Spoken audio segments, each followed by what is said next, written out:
Jadi saya berteriak, kan gelap. Cuma ada senter, masih ada korek dulu. Korek api yang ada senternya, saya cuma pakai itu.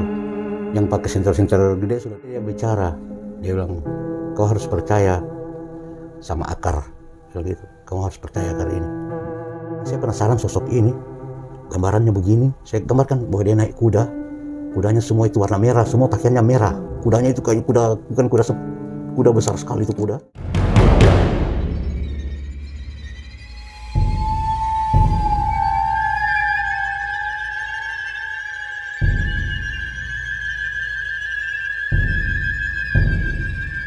Assalamualaikum warahmatullahi wabarakatuh.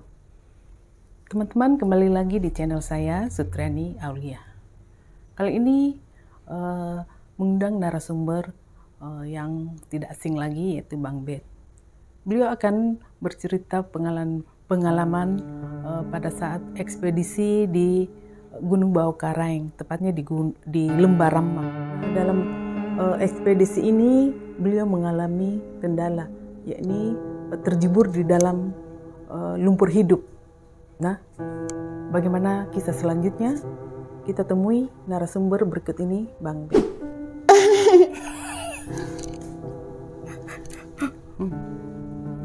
Cerita saya waktu saya melakukan ekspedisi. Jadi ekspedisi ini bukan naik ke puncak gunung. Nama gunungnya juga Gunung Bau Karaeng ya.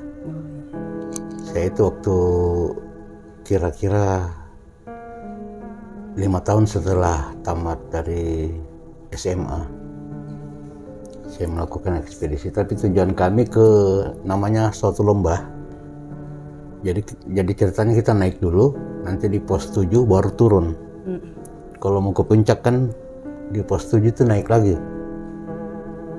Jadi saya mengarah turun ke lembah namanya Lembah Ramba. Sudah terkenal itu. Di bawah Lembah Ramba itu padang rumput. Luas sekali itu, seperti lapangan besar, cuman luas dia.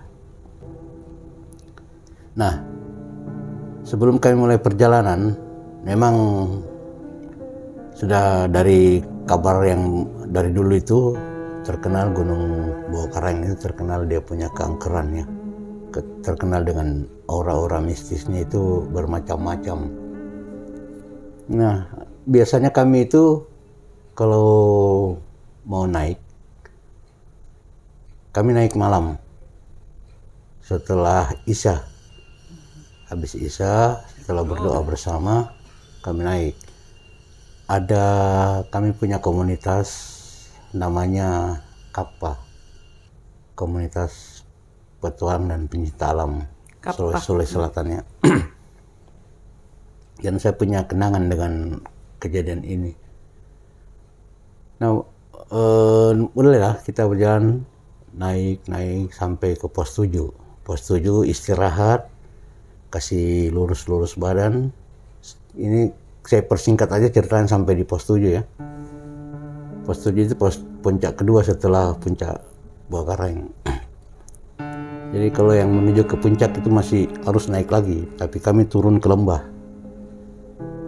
Ya sama seperti biasanya itu setiap 17-an pasti ada acara pengibaran bendera. Waktu itu kami sudah program akan ada di YouTube itu juga pernah akan mengibarkan bendera terpanjang, bentangan bendera merah putih terpanjang Sampai di puncak. Iya. Jadi sudah ada siap semua. Jadi turun anak kami tepat pukul 12 kira 12 pukul 00 itu kami tiba di puncak, istirahat sejenak, terus masak air panas, minum kopi, teh dan lain-lain. Setelah itu kami lanjut ke bawah, masih jauh perjalanan ini, masih meliuk-liuk. Nah, saya berpasangan dengan ada teman saya sudah almarhum namanya Bro Ali juga namanya, Ali Bonjo. Sudah almarhum dia, kasihan. Sahabat saya juga itu. Jadi yang lain sudah pada duluan. Saya sama Ali bertiga dengan siapa lagi itu? Iwan, kalau tidak salah Iwan Rosadi namanya. Jadi kami turun, asik turun begitu berhenti lagi jalan. Memang belum ada apa-apa. Akhirnya saya ketinggalan di belakang. Ini dua ini sudah duluan. Jadi saya berteriak, kan gelap. Cuma ada senter, masih ada korek dulu.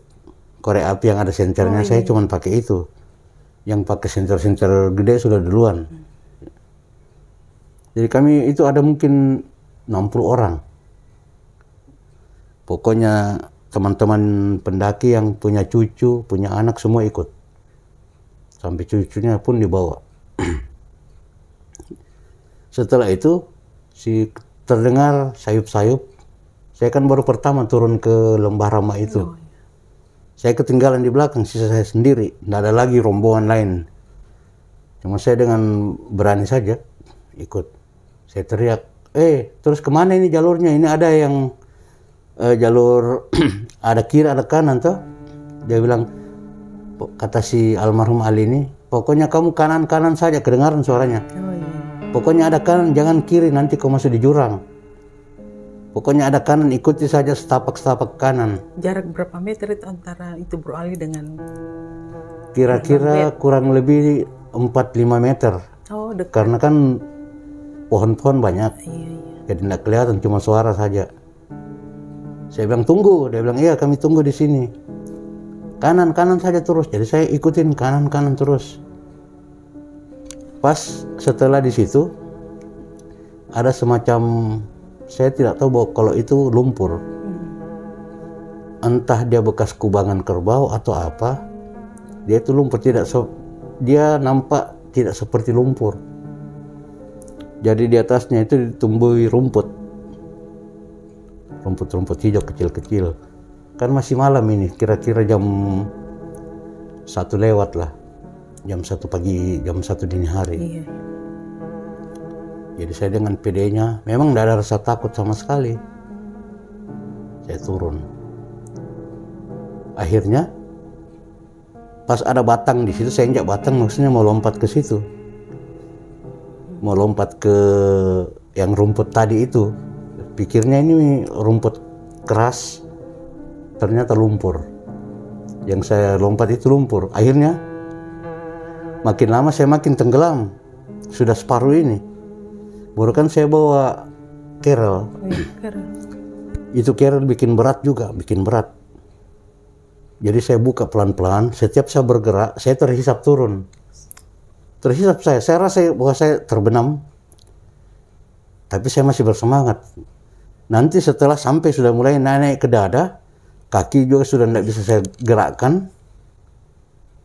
Saya buang itu kerel, ini kerel. Saya berusaha lepaskan dulu. Jadi saya geletakkan di atas itu. Di atas lumpur itu. Kayaknya dia bekas kubangan kerbau karena tempatnya cuma enggak luas. Cuma sekitar 5-6 meter gitu. Dia cuma bentuk lingkaran. Bulat. Tapi saya sudah dihinggapi rasa putus asa. Saya sudah teriak-teriak, Ali, di mana kau? Tolong, tolong. Tidak ada suaranya. Jadi saya di tengah hutan, di tengah gunung. Saya dalam keadaan begitu. Saya sudah berhalusinasi bagaimana ini saya kira-kira ini. Kira-kira saya punya tamat di sini riwayat. Jadi saya sudah pasrah, saya sudah berdoa. Saya gerakkan, saya semakin seperti di film itu kayak lumpur yang lumpur hidup. Lumpur hidup. Ya, lumpur hidup. Ini membahaya itu. Tapi saya berusaha sedikit-sedikit, saya tetap konsen, berusaha meraih. Kira-kira ada kurang lebih 1 meter itu baru ada dahan pohon di situ. Oh iya. Saya berusaha terus, bagaimana supaya saya dapat itu dahan pohon, akar. Jadi akhirnya saya raih itu akar, saya sempat pegang. Pas saya mau tarik gini, sempat goyang saya punya badan. Oh, iya. Akhirnya saya tarik, saya dengan sekuat tenaga saya tarik. Pas sudah terangkat sedikit, putus itu akar pohon. Jadi saya kembali terlelap. Baru saya kan pakai sandal gunung waktu itu. Sendal gunung, nggak pakai sepatu, saya pakai sendal gunung.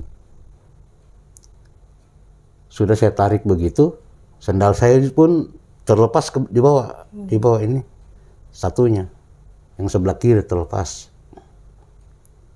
Akhirnya saya kembali lagi di tempat semula. Sudah putus asa saya, sebenarnya sudah menangis kecil saya. Semua doa saya sudah panjatkan, ya Allah selamatkan saya tidak mau mati di sini. Saya akan jadi monumen di sini mungkin kalau saya meninggal di sini. Akhirnya mungkin saya berhalusinasi begitu, tiba-tiba penglihatan saya tertuju pada ada sosok orang tinggi besar. Kalau saya gambarkan dulu itu seperti pahlawan nasional itu Sultan Hasanuddin. Di mana itu? Dia lewat melintas begitu pakai kuda. Dia pakai pakaian adat pakai merah. Terus pakai pas sapu, orang sini bilang itu yang songkok yang tinggi itu yang merah. Terus dia cuma lemparkan dia lemparkan seutas seperti tali tapi itu berbentuk akar. Ini halusinasi saya mungkin antara fata morgana atau halusinasi itu saya tidak tahu lagi. Yang jelas semua kan berpengaruh di situ. Hayalan, halusinasi, fata morgana. Tapi saya tetap konsentrasi. Dia cuma lihat saya begini. Tapi seperti dia bicara. Dia bilang, kau harus percaya sama akar. Gitu. Kamu harus percaya akar ini. Jadi sepertinya dia melempar sesuatu itu. Itu akar seperti benang seperti tali pancing, tipis. Tapi dia berbentuk akar, ada daun-daunnya. Pas jatuh di depan saya.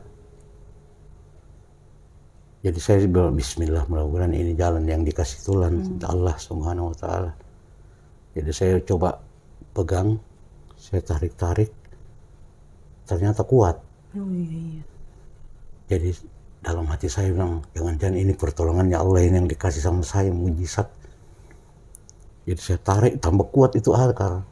Makin ditarik, makin keras. Jadi jadi berubah jadi sebentuk kayu kecil tapi sangat kuat, kayu besi kecil tapi sangat kuat, tidak alot kan. Jadi saya tarik coba satu tangan, tak goyang, kaki saya terangkat. Akhirnya saya beranikan diri. Konsentrasi penuh.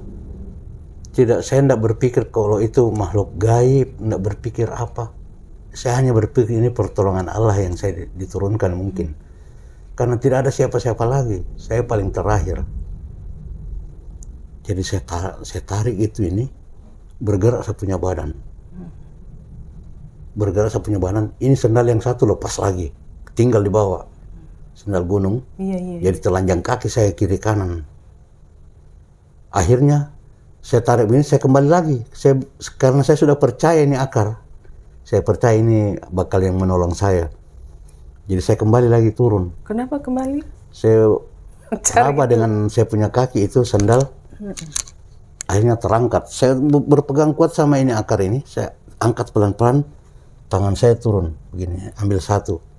Terus saya cari lagi yang kiri. Jadi saya sudah lempar ke sana. Saya dapat yang kiri lagi. Begitu gayanya, saya ambil lagi. Selamat. Akhirnya saya tarik. Setelah hampir sampai di ujung, ada mungkin pohon yang sudah lama terendam di situ, tertanam di bawah. Itu dia punya dahan itu ada yang menjolor. Jadi saya tarik sekuat tenaga dengan sisa tenaga yang ada. Saya tarik bersamaan dengan saya punya itu dahan pohon itu karena di kaki kiri kanan saya. Ini yang menyebabkan luka sampai sekarang. Ada bekasnya. Ada bekasnya sampai sekarang, tidak akan hilang ini bekas. Jadi saya tarik, saya tidak peduli tadinya pertama. Kalau saya ini luka, cuma saya rasa nyeri, pedis. Sampai di atas, alhamdulillah saya cari itu sosok tadi sudah tidak ada. Nanti di situ baru saya mulai sadar. Saya mulai merasa ada rasa takut. Siapa ini yang tolong saya? Tapi yang jelas dia orang baik. Dan tidak mungkin pencinta alam, di mana ada kuda di sini. Iya. Tidak mungkin ada pencinta alam di sini. Maksudnya Malam tidak mungkin begini. orang mau Baru naik orangnya pakai tinggi kuda. besar, kelihatan memang jantan itu orang. Yang saya gambaran saya itu adalah sosok pahlawan itu, Iya, iya. Tahu. Sultan Hasanuddin itu. Memang persis modelnya. Jadi saya tidak henti-hentinya terima kasih ya Allah. Saya tidak percaya kalau saya masih selamat. Akhirnya pukul 2 tepat itu 2 lewat, hampir sudah menuju jam 3, 2.15. Saya sudah naik, itu sudah ini dengan ransel-ransel juga sudah penuh lumpur. Saya tidak peduli lagi. Jadi saya mulai jalan. Setelah saya jalan, kenapa saya rasa pedih? Sudah berdarah ini kiri kanan. Rupanya ini akar masuk ke kaki kiri saya, digores begini. Gores. Saya kan pakainya ini celana celana puntung. Oh, pantas. Saya pakai celana puntung. Digores kiri kanan. Nanti setelah itu saya berjalan, kira-kira saya jalan kurang lebih 1 kilo jalan menurun. Pede saja, tidak ada rasa takut, hilang lagi rasa takut. Teman-temannya? Teman-teman itu sudah pada di bawah, sudah hampir sampai. Ini cerita sungguh-sungguh ini. Semua yang ada di sini baru si Ali yang almarhum. Yang lain masih ada. Jadi sempat kami didokumentasikan juga itu perjalanan itu waktu itu hari. Akhirnya setelah 5 kilo lagi sampai ke lembah, makin curam kan jalannya, makin mundur begini. Ada tempat istirahat. Baru saya mendengar suara-suara mereka. Ketawa ke TV. Nah saya berteriak, "Woi tolong." Dia bilang, kemana? Saya bilang, kau suruh kanan-kanan, saya masuk di lumpur. Lumpur hidup. Dia bilang, astagfirullah, tidak, langsung pada berlarian semua. Dia lihat, dia buktinya berdarah. Ini saya ceritakan bahwa ada sosok begini, saya lihat begini, semua pada diam. Ada ya teman saya itu Heri yang suka bercanda. Dia cuma bilang, makanya sampai sekarang itu istilah jangan percaya akar. Karena akar yang pertama saya tarik itu saya gagal, putus. Sampai sekarang itu istilah itu masih terus asal ketemu, hei jangan percaya akar. Itu. Akhirnya mereka mendengar saya punya cerita kan, jadi merinding sendiri. Saya ceritakan seperti bilang, kayak tidak percaya kau cerita. Saya bilang benar, saya sudah putus asa sama saya sudah teriak, tidak ada dengar saya punya teriakan. Terus si Ali suruh kanan-kanan, terus akhirnya saya ke tempat itu. Dia bilang, untung kau Tuhan masih tolong ya. Saya bilang, saya penasaran sosok ini, gambarannya begini. Saya gambarkan bahwa dia naik kuda, kudanya semua itu warna merah, semua pakaiannya merah. Kudanya itu kayak kuda, bukan kuda besar sekali itu kuda. Terus penunggangnya juga kentara, saya lihat betisnya itu berisi, berotot, tangannya berotot, pakaian cuma mukanya samar, cuma dia berjanggut. Oh iya. Dia tidak berbicara, cuma menatap saja, tapi ada pesan yang kau harus percaya ini. Itu akar. Hanya ini yang bisa selamatkan kau. Seperti begitu bahasa batin, seperti telepati itu yang ini.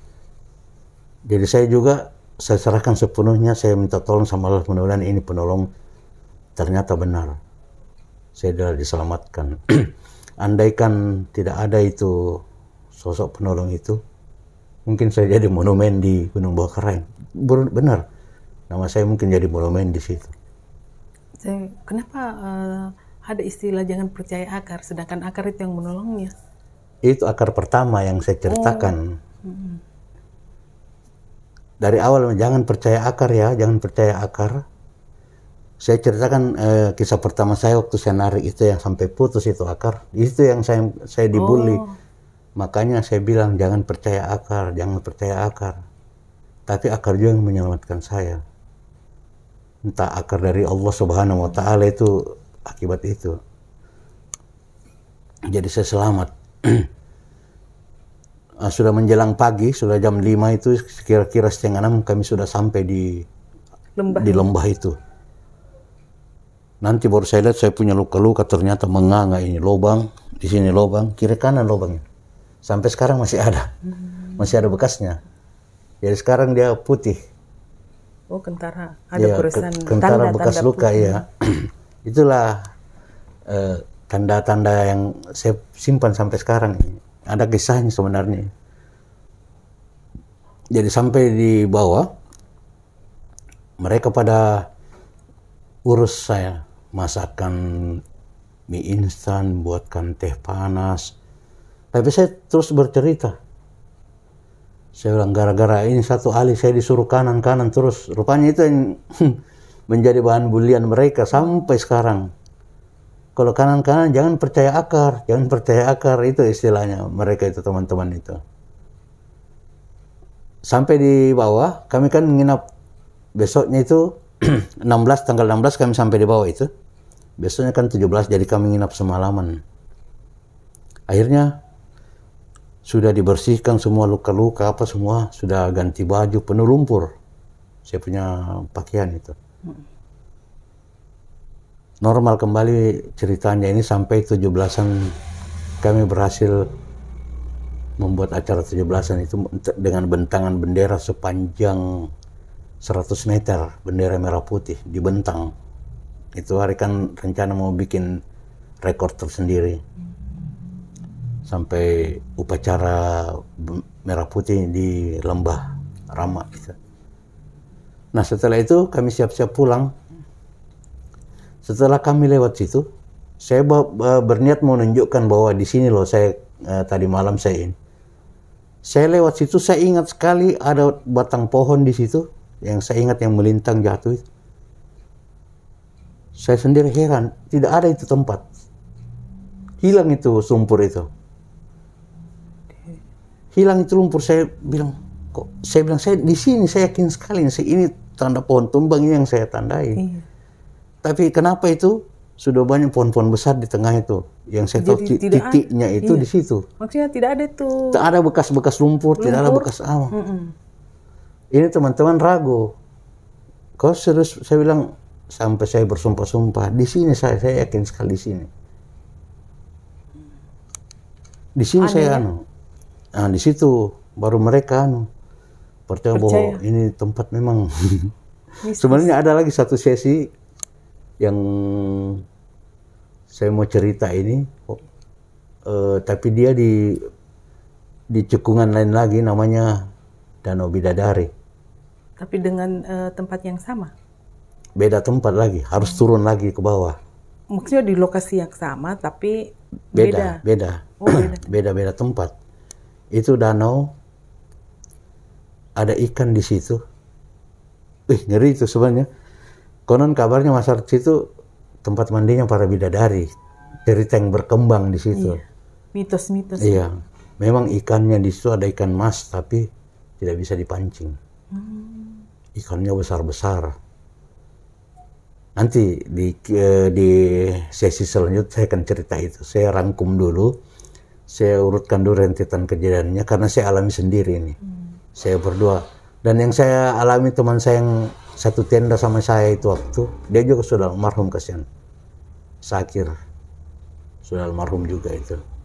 Satu tenda sama saya itu. Pas di depan danau Bidadari itu. Soalnya banyak kisah saya yang ada di Gunung Bawakaraeng, di Pasar Anjaya,